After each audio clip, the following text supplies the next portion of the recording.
story of Tommy. Love always finds a way. Tommy was a little cripple boy whose mangled body lay almost helpless on a pitiful couch by the third-story window of an old rickety tenement on a busy street of a large city. He was so severely handicapped that all he could do was lie helplessly in bed. One day, Tommy asked a newsboy friend of his to bring him the book about the man who went about everywhere doing good. The newsboy searched and searched for this unnamed book until one book dealer finally realized that Tommy must have been talking about the Bible and the story of Jesus. The newsboy scraped together what little money he had, and the kindly bookseller gave him a copy of the New Testament, which he took back to Tommy. The two boys began to read that book together, and after a time, Tommy understood the message of salvation it contained. He received Jesus as his Savior and decided that he too wanted to do good like the wonderful man in the book. But Tommy was crippled and could not even leave his little apartment. So he prayed and asked Jesus to show him what he could do, and the Lord gave him an idea. Tommy began to copy helpful verses from the Bible onto little pieces of paper, which he would then drop from his window to flutter to the busy street below. Passers-by would see them drifting down and out of curiosity pick them up and read the words from the man who went everywhere doing good, Jesus Christ. Many were helped, encouraged, and comforted, and some were even saved through the simple ministry of this boy and his New Testament.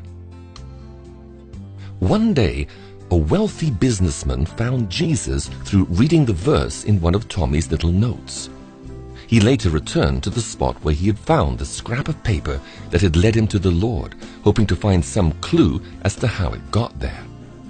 Then he noticed another little bit of paper floating down to the sidewalk. He watched as a poor, tired old woman stooped painfully to pick it up, and noticed her countenance brighten as she read it. There seemed to be new strength in her step as she journeyed on. The businessman, now fixed to the spot, kept his eyes glued upward, determined to find the source. He had to wait a long time, for it took poor Tommy many painful minutes to scrawl even one verse on one of those pieces of paper.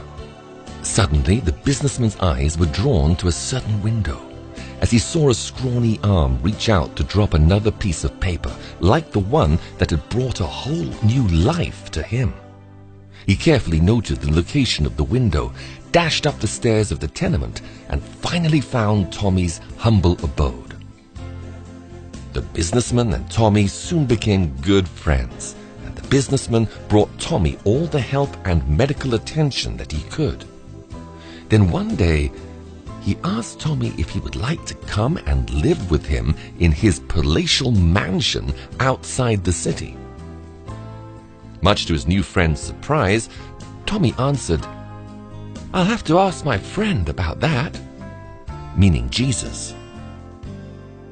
The next day, the businessman returned, eagerly seeking Tommy's reply.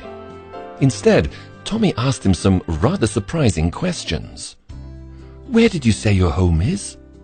"Oh," said the businessman, "it's in the country, on a large and beautiful estate. You'll have a room of your own, servants to care for you, delicious meals, a good bed, every comfort and attention, anything your heart desires. And my wife and I will love you dearly and care for you as our own son." Hesitantly, Tommy queried again, "Are there any people that would pass under my window?" Surprised and somewhat baffled, the businessman replied, "Why, no, only an occasional servant, or perhaps the gardener. You don't understand, Tommy. This is a gorgeous country estate, far from the tumult of the city. You'll have quiet there and be able to rest and read and do whatever else you want, away from all this filth and pollution and noise and the busy throngs." After a long and thoughtful silence, Tom's face looked very sad, for he hated to hurt his friend. Finally, he said quietly but firmly, with tears in his eyes, "I'm sorry, but you see, I could never live anywhere where people don't pass under my window."